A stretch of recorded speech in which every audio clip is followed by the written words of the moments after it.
22 अप्रैल कश्मीर पहलगाम आतंकी हमला पूरे इंसानियत को शर्मसार कर दिया है। पूरे मुल्क में इस आतंकी हमले की निंदा की जा रही है।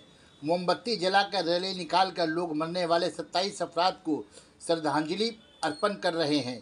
इस आतंकी हमले की जितनी भी निंदा की जाए कम है। टीटागढ़ स्टेशन रोड व्यवसायी समिति ने आज पहलगाम आतंकी हमले में शहीद होने वाले 27 अफराद को खराज अकीदत पेश करने के लिए उनके गम में शरीक होने के लिए मार्केट और दुकानें बंद रखीं।